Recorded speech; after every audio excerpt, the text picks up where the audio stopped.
विपक्ष की बैठक से पहले केजरीवाल का बड़ा बयान, कहा मीटिंग का पहला एजेंडा होगा दिल्ली का अध्यादेश।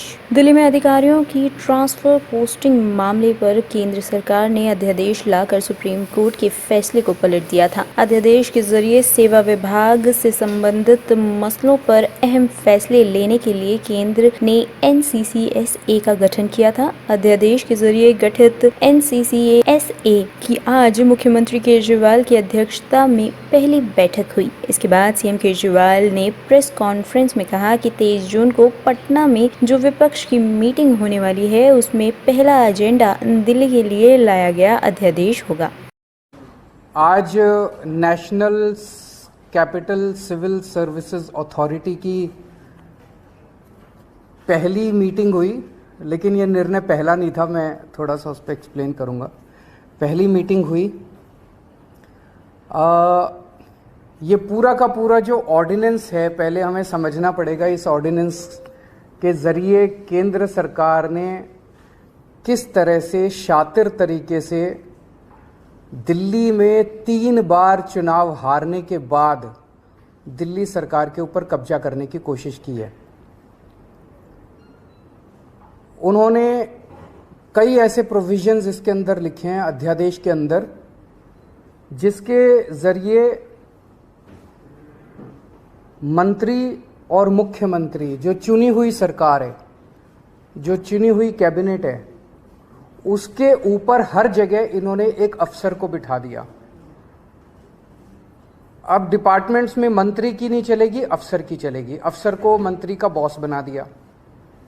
कैबिनेट के अंदर कैबिनेट की नहीं चलेगी, चीफ सेक्रेटरी की और LG की चलेगी, उसके ऊपर उन्होंने चीफ सेक्रेटरी को बिठा दिया।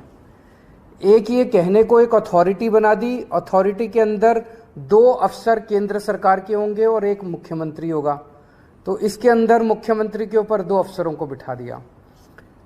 तो हर जगह इन्होंने अफसरशाही को सारा कंट्रोल दे दिया और अफसरशाही केंद्र सरकार कंट्रोल करेगी। अफसरों के ऊपर केंद्र सरकार का कंट्रोल होगा, सर्विसेज के जरिए और विजिलेंस के जरिए।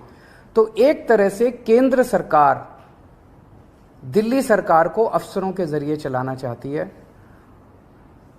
हमारा देश एक जनतंत्र है, भारत एक जनतंत्र है, और संविधान, भारत का संविधान की मूल आत्मा यही है कि हम एक जनतंत्र हैं।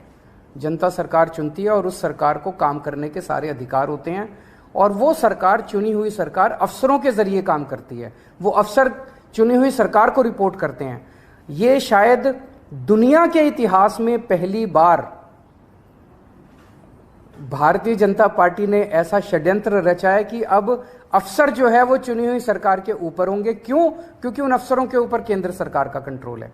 केंद्र सरकार उन अफसरों को कंट्रोल करती है, किसी को भी ट्रांसफर कर सकती है, किसी को सस्पेंड कर सकती है। कि अफसरों के ऊपर केंद्र सरकार का कंट्रोल है और अफसर जो है वो मंत्रियों के ऊपर बैठेंगे।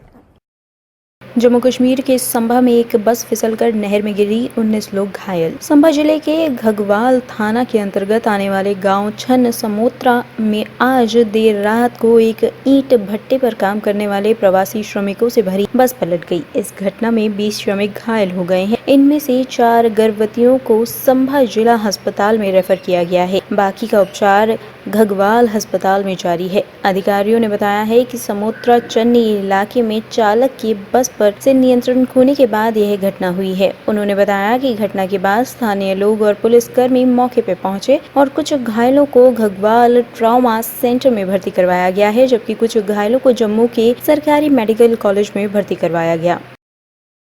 ये छोटा रास्ता है, उसमें से ले रहा था शराब पीकर, बहुत शराब पिया था, इसलिए वो जाकर ना उसमें डाल दिया और ना उसमें बहुत ओवरलोड किया था, बंदे भी बहुत डाल दिया था उसके अंदर में, बस अंदर में बहुत गाड़ी डाल दिया था। हमारे जमादार भी का है नहीं है। कहाँ जा रहे थे कश्मीर कमाने के लिए। तो जो बस कहाँ से आ रही थी आप? बस अभी मतलब उधर से आया, जम्मू से, इधर लेबर उबर लेकर जमादार लाया था इधर, फिर इधर लोडिंग शोडिंग किया। इधर पास इन्फॉर्मेशन हमें पहले आ गई थी 9:30 PM पे कि एक बस एक्सीडेंट हुआ है यहाँ पे। उस पर हमने मैक्सिमम यहाँ पे स्टेबल किए हैं। फर्स्ट एड उनको दी है और मैक्सिमम पेशेंट स्टेबल हैं, हमारे पास एडमिट हैं।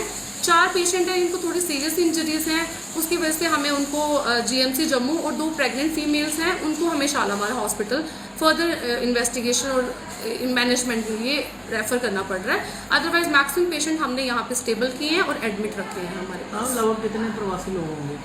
19 हैं हमारे पास जो हमने एडमिट किए हैं, उनमें से 19 एडमिट हैं और 4 रेफर किए हैं हमने जीएमसी जम्मू और शालामार, और 2 हमने सांबा में भी रेफर किए हैं। एक बच्चा है उनमें से, बाकी बच्चे जो हैं वो मैक्सिमम स्टेबल ही हैं और बाकी पेशेंट में भी माइनर इंजरीज हैं, ऐसे कोई ग्रीवियस इंजरीज नहीं है। अहमदाबाद के जगन्नाथ रथ यात्रा के दौरान बालकनी गिरी, एक युवक की मौत, 3 बच्चों समेत 10 घायल। ओडिशा के पुरी में होने वाली रथ यात्रा के बाद देश की दूसरी सबसे बड़ी रथ यात्रा अहमदाबाद के जमलपुर स्थित भगवान जगन्नाथ मंदिर में होती है। अहमदाबाद के दरियापुर कड़ियानाका रास्ते में आज इमारत की दूसरी मंजिल की बालकनी का हिस्सा गिर गया। इसकी चपेट में आने से रथ यात्रा के दर्शन कर रहे एक व्यक्ति की मौत हो गई है। 3 बच्चों समेत 10 लोग घायल हुए हैं जिन्हें सिविल अस्पताल में भर्ती कराया गया है। वहीं अहमदाबाद के जमलपुर स्थित भगवान जगन्नाथ मंदिर से रथ यात्रा सुबह 7:40 पर निकली थी। शाम 5 बजे